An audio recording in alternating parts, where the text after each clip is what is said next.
Welcome back to Well, That's Interesting, the Tale of Two Worms edition. Oh, I didn't see that coming. This is very specific. Yes. Usually your openers are very like, today we are having fun or something. I don't know. Or today we're talking about something that happens to people. And this is like, I think we're talking about worms. We are talking about worms today. Are they in people's butts? Or is that close? Oh, there we go. There we go. Oh, yeah, they're in people. Back on track. They are in people because today is In-Betweeni 100. Oh my God. Another 100. Yeah, another 100. Still feels Oh my great. God. Today is a worm found in guy's eye. No.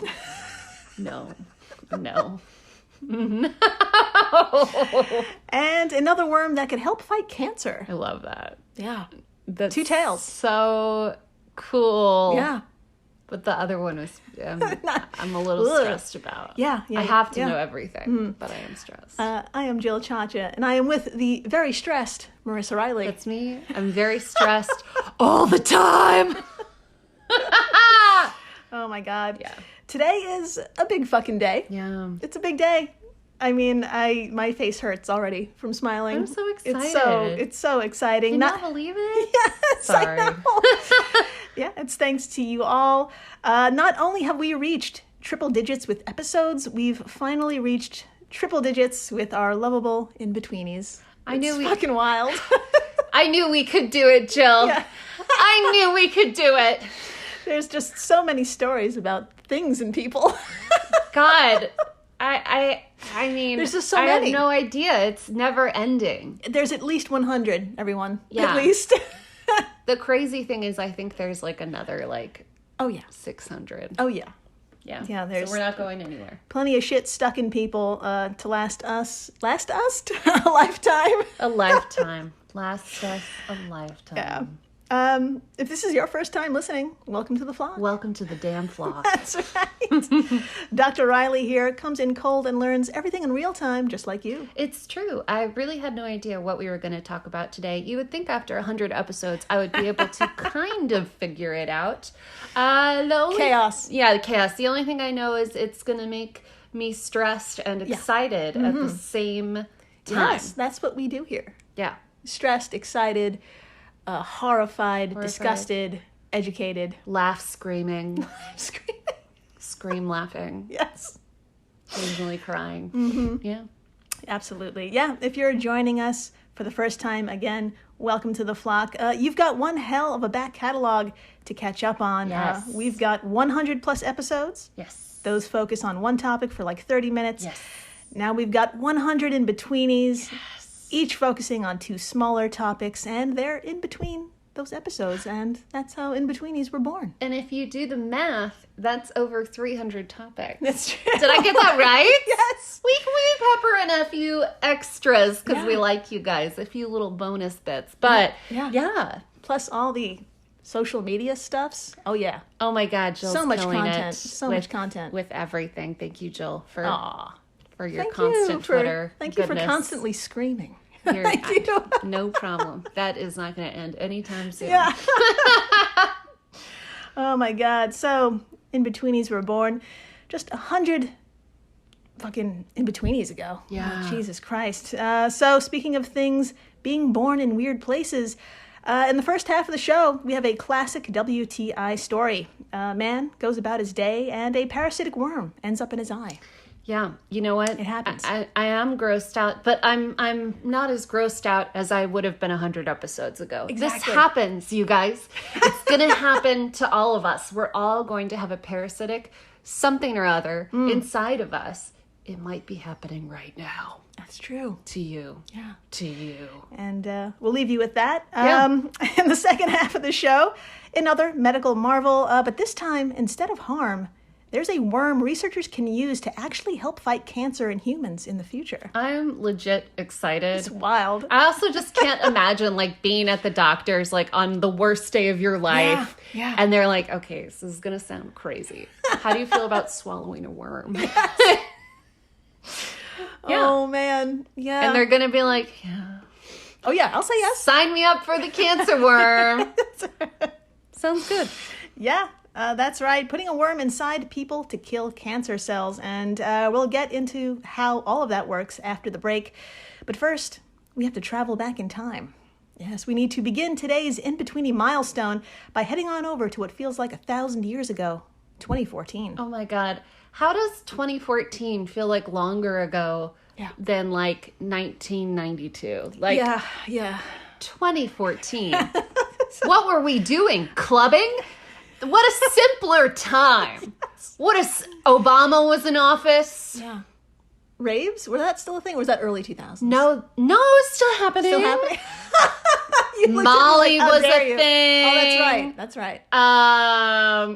Tight pants were like the biggest issue at the time. That's right. That was a tough skinny one. Jeans. Yeah, that was a tough We all looked awesome, but and now we've moved on to global chaos. Yeah. So just like skinny jeans, a different kind of skinny jean. different kind.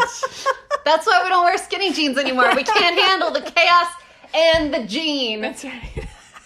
You have to breathe during the pandemic.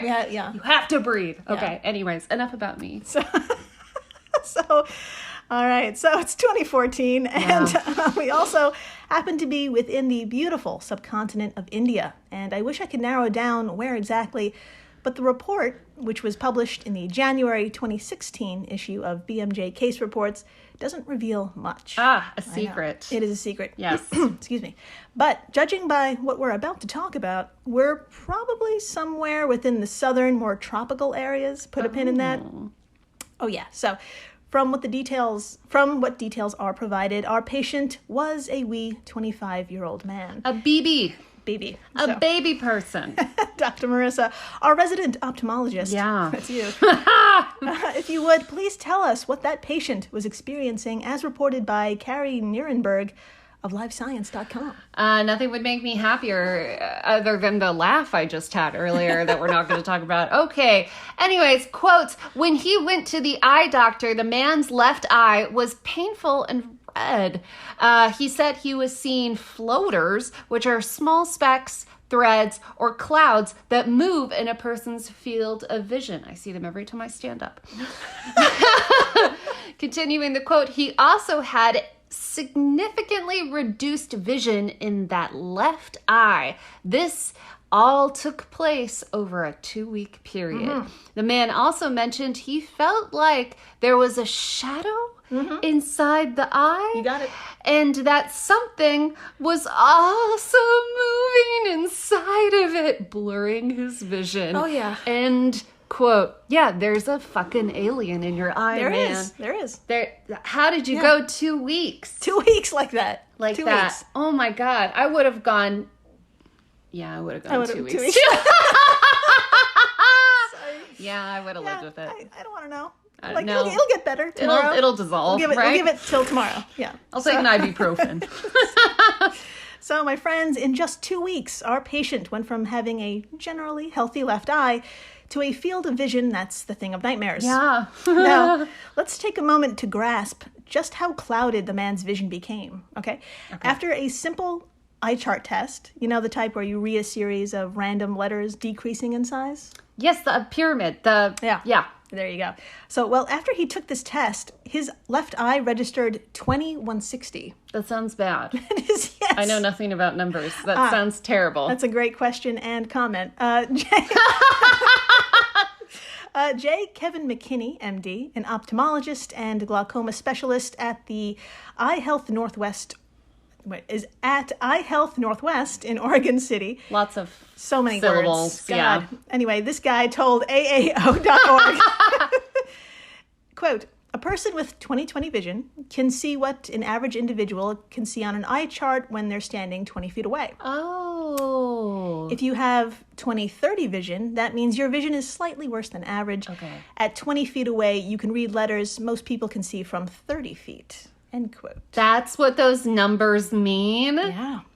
I had no idea. I thought Here all we this are. time it was a special, number of cells in the cornea ranging from the pupus. No, it's just damn feet away. It's just a few damn feet away from the goddamn wall. That's right. Things are simpler than you think, guys. God. So, my friends, the higher that second number, the worse your vision is. Yeah. So this man's eye test results were 20/160. Yeah, that's That's bad. not good. That's not good. It's super unsettling. And so were the comments about floaters and the sensation of something moving around inside. Yeah. So, Dr. Marissa, it's time to take a peek in there. Yeah. Yes, we got to take a look. We have to look. That's just what we do We here. gotta do it. So I'd like to show you a photo of the posterior or back of the eye. What do you see hanging out amongst the veins? And of course, What a gross sentence. That was disgusting. But I gotta see. amongst the veins is Yeah. What a sentence. So all photos we talk about today will be on our social media stuffs. So please come on by and take a look at this guy's eyeball. All right, here we go. Oh. This is terrible. Yes. I have terrible news. Yeah. Okay, so first of all, the way I'm looking at this eye is hard to describe. Yeah, it's the back of the eye. It's the back of the eye, which is something I never wanted to really know or see. But yeah, it's like, imagine like a big sphere, and they're shining a light on the other side of it, so you can kind of see through your eye jelly. Sure. Let's go with it. And you can see little veins. It's like a big circle with veins in it. That looks healthy, that part. Yeah, and that looks totally normal. If you look in your own eyes right now, you'll see veins. But you also see something else. Yeah. Around the veins, which is a big ass worm. It's a big ass worm. I mean, it's not like big, like you can. It's like big. It's like I can see it. It's like the size of one of those veins, but thicker. Yeah, it's Kind of coiled. It's coiled, so I think if you stretch it out, that's just a bad eyeball to worm ratio. I think. Yeah. That's my And it's in the back opinion. Yeah. there. And it's in the ball. It is in the ball. It is straight up in the ball. Put that on a tote. Yeah. It's in the ball. Now everyone think about your Diagnosis. own eyes right now. And just be grossed out. Oh. So, Dr. Marissa, would you like to please read how the case report described what was found? Because that also should be on a tote. I wanted to bring this up. Yeah. Okay, you ready? I don't want to read it, but I will. Okay, it was, and I quote, a fairly long live worm moving around in a haphazard and relentless manner throughout the vitreous cavity. There you go. End quote. Yeah. Please excuse me while I go through. That is disgusting. Haphazard and relentless manner? Is it on meth? Oh my God. A meth head moved into your eyeball. Sorry, I've been watching Better Call Saul. So that's all I think about. So I bet you have a few questions like what the fuck, how the fuck, and why the fuck. Yeah. So my friends, may I introduce to you the Loa Loa worm? That sounds beautiful. Yeah, Why does that sound gorgeous? It sounds like so much fun, but it's not. Now, a few things about our squirmy friend. They're passed onto humans through the repeated bites of flies, specifically mango flies or mangrove flies. Put a pin in that. Okay. Now, according to the CDC, the flies that pass on the parasite breed in certain rainforests, especially within West and Central Africa. Okay. But this guy was in India. So, Dr. Marissa, how in the world did he come into contact with these flies? What's the theory? Let's talk about it. Okay. Quote, his occupation as a fruit vendor may have increased his risk for infections as fruit flies may carry the parasite, said Dr. Bhagavat Nayak, an ophthalmologist, nailed it, and eye surgeon at the Center for Ophthalmic Sciences in New Delhi, India. Nayak also co-authored the case report. Okay, so he works with fruit. Yeah, he works with fruit. And you know what else works with fruit? Fruit flies that have parasites. So be it a lesson. Don't get near fruit. Don't eat it. It's go near not worth fruit. it. It's full of sugar anyway. That's right, my friends. That's the takeaway. That's right. These parasites may have hitched a ride on some infected fruit flies. And this poor guy just happened to go to work one day. Oh. Yeah. So, how the hell does a full-grown loa worm end up in an eye anyway? Yeah. Like, is this a thing? Well, I'm happy to report, no. The eyeball thing isn't that common. Okay. But worms and people are. Yeah. So, yeah. here's how the worm's life cycle is supposed to go. Okay. Are we ready? Yes, I love this. Actually, I love hearing about worm life cycles. Okay, here we go. It's wild. It's just insane. Okay, so a fly, specifically one of two species, C. silacea or C. dimidiata. Nice. Nailed it. Nailed it. They're flying around carrying third stage larvae. And that just means they're not quite adults. Yeah. They're almost there, not quite. Teens. Now, they're teens. They're in their late teens.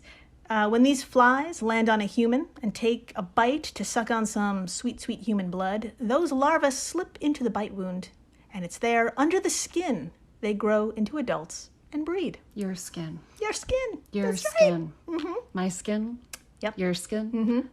Yeah. All skin. We all skin for skin. We all skin for skin. That sounds. I'm moving on. Silence of the lambs. Yeah. So, and good news, it gets better. The worms and their offspring use our blood flow to travel around. Fun. And they generally don't go very far from just beneath the surface of the skin. And that's because the offspring need to get back into the fly to successfully grow into third stage larvae. That's how they grow up. When a fly takes a bite of an infected person and sucks in the sweet, sweet larva-filled human blood, they can then go back inside the fly. Oh, this is so complicated. It's so complicated. This is too much to ask of a teen. It's just like, and a parent, like, first drop your kid off at a water park and then hope for the best. Pick them up. That analogy did not work. People do that all the time. But yeah, it's just crazy. Yeah. So when the larva reaches a third stage inside the fly, it waits until the fly bites a human again, and the whole cycle continues. Basically. This is a terrible cycle. I think it's wild. They need to rework this. It's very specific. Yeah, rebrand, rework, change it all. So for some reason, one worm and this one guy got a little confused. Yeah. Dr. Marissa, please tell us the theory as to how it ended up in his left eyeball. I'm actually damn curious, so let's learn. Okay. From livescience.com, quote, "The worm might have migrated to the vitreous cavity where, while still in its larva stage, either moving through blood vessels located in the eye or burrowing through the tissue layers of the eyeball. Nyack said it may then have grown once it got into the cavity." End quote. So instead of going back into a fly, it went into an eye. There you go. That was a poem. It was a poem. Yeah. That was a poem. You're welcome. Put it on a mug. Yeah. Put it on a stitch pillow. There you go. I like that. Give it to your mom. That's right. That's right. So, when these worms don't get lost, they can be killed with diethylcarbamazine. Okay. It broke my brain. Did you hear that? It broke my brain. The diethylcarbamazine would have worked. Yeah. Yeah. In the case of, in a severe case, there's also albendazole. Albendazole. They're both medications, but this case, it was tricky. Okay. So, Dr. Marissa, I'm calling on you again. Yes. What method was chosen, and was it successful to get rid of this worm? Let's talk about it. I'm nervous. Okay. From Live Science, quote, "The young man's doctors decided to surgically remove the eye worm." You got this. Rather than use drugs that could have killed the worm inside the eye. Mm-hmm. The doctors were concerned the drugs may cause toxic damage to the tissues in the retina and macula, the area of the retina responsible for central vision, And that could lead to blindness. Yeah. This is a lose-lose. Yeah. 2 weeks after surgery, the fruit vendor reported that his vision had improved significantly and his floaters had disappeared. End quote. So that went well. Yeah. I would have to say if I was in the fruit vendor's like position and the doctor was like, so we're going to have to cut, I'd be like, no. Do whatever you got to do. Put me under. Don't ever tell me anything. Yeah. Tell me nothing. Yeah. I want no details. Put it on a piece of paper and hand it to a family member. I never want to know what you do in there. I never want to know. It's understandable. Yeah. Yeah. My God. Yeah. So my friends, the surgery was so successful, his vision improved to 20/40. Nice. Round of applause. Those doctors kicked ass. Yes. So, if you happen to be traveling to an area like West or Central Africa, ask if Loa Loa is an issue. Yeah. Your risk of infection depends on the number of bites received, the number of infected flies in the area, and the length of your stay. You could slap on some DEET, wear long sleeves and pants, and you can even take some diethyl carbamazine in advance. Sounds like a plan. Yeah, you could stay home too. I love that one better. So, Godspeed. Easy. After the break, Yes. a foe turned friend. Yes. That's right. Can you imagine taking one of these parasites and using it for good? Kind of. Yeah. Some scientists did, and it's fucking awesome. Yes. Stay tuned. Please do.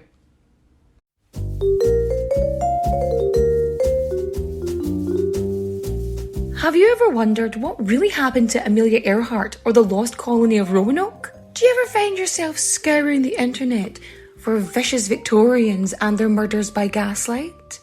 Or perhaps you're just sick and tired of women being constantly misrepresented or plain lied about throughout history? If so, join me, Katie Charlwood, history harlot and reader of books, on Who Did What Now, the history podcast that's not your history class. Part of the Airwave Media Network.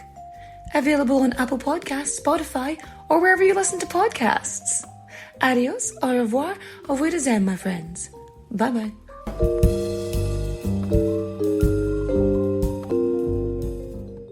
I'll be seeing you. Hello everyone, Stakuyi here. And I'm Gabby. And we are the hosts of History of Everything, a podcast which you can probably guess by the name is, well, it's about everything. Do you want to know why people thought potatoes were evil and would give you syphilis? Are you curious about all the stories of the terrible and stupid ways that people have kicked the bucket over the years? Do you want to hear tales about all of the different badasses of history and the lives that they had brought to life? Well, if so, then look no further. History of Everything is just the right podcast for you. It's available on Spotify, Pandora, and anywhere else that you get your podcast from. Join us for some fun and just see how weird and wacky history can be. Hey everyone, Jill Chacha here from Well That's Interesting, and I am absolutely thrilled to tell you about Spotify for podcasters. I use it, I love it, and it all started by downloading the free Spotify for Podcasters app, which has all the tools you need in one place to record and edit your masterpiece of a podcast. Spotify for Podcasters also distributes your show to all major platforms. So when you hit publish, your episodes will stream not only on Spotify, but I'm talking about the Apples, the Googles, Stitcher, Good Pods, the other ones. You get the idea. And you can monetize your podcast with no minimum listenership required. You could also set up monthly subscriptions and record ads just like this one. So what are you waiting for? Download Spotify for Podcasters today and start changing the world. Oh, and please, stay interesting. And we're back. We are so back. We're so back. And my friends, researchers from Osaka University are thinking outside the box. Cool. way the fuck outside the box. Excellent. And before we get into why, I'd like to quickly introduce a human-infecting nematode, aka a worm, called Anisoxus simplex, or A. simplex. A simplex. A simplex for short, who colonizes our intestines after eating uncooked seafood. Oh, if great. that seafood is sprinkled with this parasite. Yeah, So. I've probably got a few in there.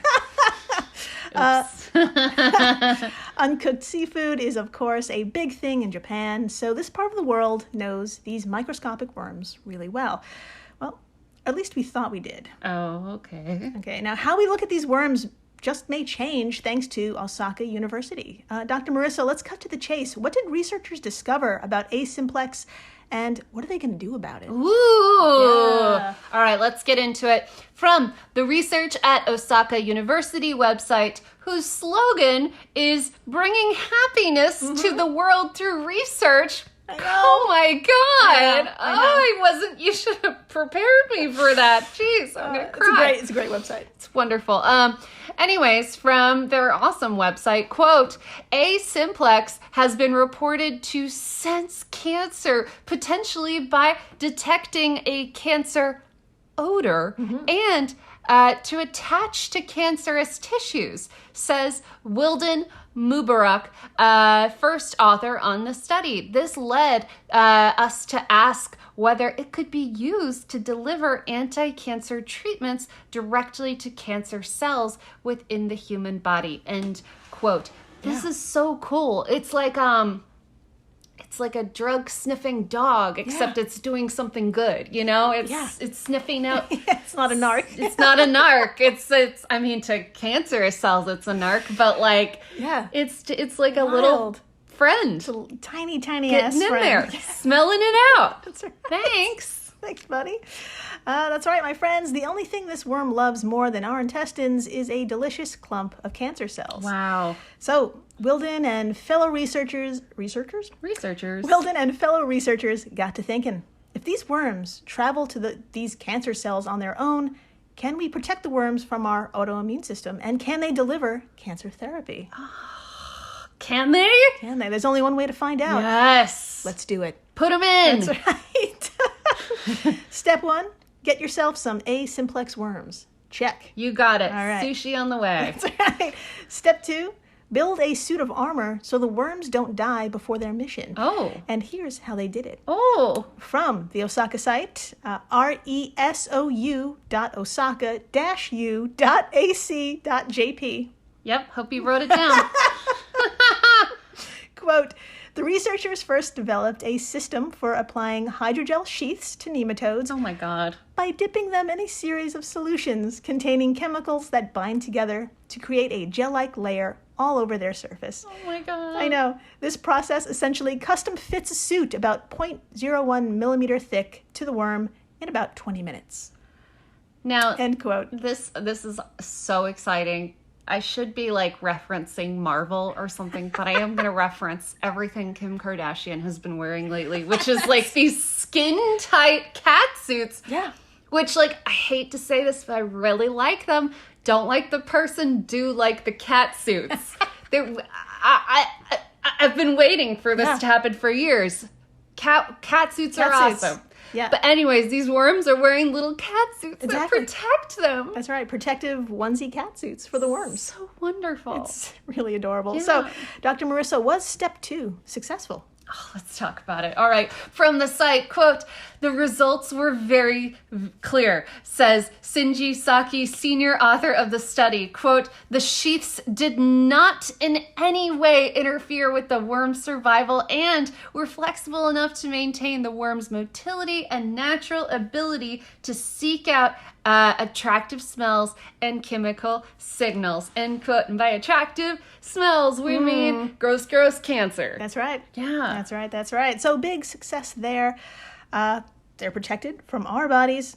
But what about the chemo they'll be carrying? How do you protect against that? Well, let's add armor to armor. Oh, backpacks. There you go. Researchers added additional protective molecules and found that this too protected the worms from ultraviolet light and hydrogen peroxide. In sum, this is looking pretty good. Yeah. Quote, our findings suggest that nematodes could potentially be used to deliver functional cargo to a range of specific targets in the future, said Wilden Mubarak, which leads us to step 3. Yes. Slap on that cancer-killing therapy. Yes. Dr. Marissa, did they reach this step? What's going to happen next? Oh my God, let's talk about it. Okay, no, not yet. God damn it. However, quote, given the adaptability of the hydrogel sheaths, this worm-based delivery system holds promise not only for delivering anti-cancer drugs to tumor cells in patients, but it also has potential applications in other fields, such as delivering beneficial bacteria to plant roots. From, end quote from the Osaka website. I am so excited about the future for the first time in years. Oh my God, it's incredible. So simple. You just, why didn't I think of this? You take a worm, you put it in an outfit, you put it in another outfit, you put a backpack of cancer killing stuff on it, and then you send it in your body. Duh! Done. Easy. It all makes sense. Solved cancer. We did it. You're We did welcome, everyone. You heard it first here. I'm just kidding. Obviously not. So my friends, before pumping these worms into people, a wee bit more has to be done in terms of safety, like how do you get rid of them? Common treatment for anisakiesis, which is an infection, is everything from surgery to just waiting it out and waiting for them to die. So that kind of needs to be resolved. Yeah, I feel like there could be a better way. Although I would rather live with a little worm inside of me than a big ass cancer. Yeah, it's true. You know, you'd think about it all the time and be kind of grossed out, but that's better than the other one. Yeah, absolutely. So far, though, things are looking great. I mean, who wouldn't mind a couple of well-suited assassins who eventually take one for the team? Godspeed, little worm. I like it. Yeah. It's like as if Captain America and Iron Man were inside. Oh, let's not. Oh, Jeez. man. No. That landing did not happen. Not stick. Oh, no. Just worms. Just worms. Just worms in your body. Oh! Just worms. Let's move on. Thank you for listening. Rating, subscribing, telling your friends about how worms are going to be in them, but it's going to be okay. Yeah. And about the other guy who had a worm in him, but it wasn't okay, and then it was. It was okay. It worked out. Yeah, never think of Marvel characters again. Happy 100. Here's Happy to 100,000 more. I can't wait. And please, stay interesting. Please do.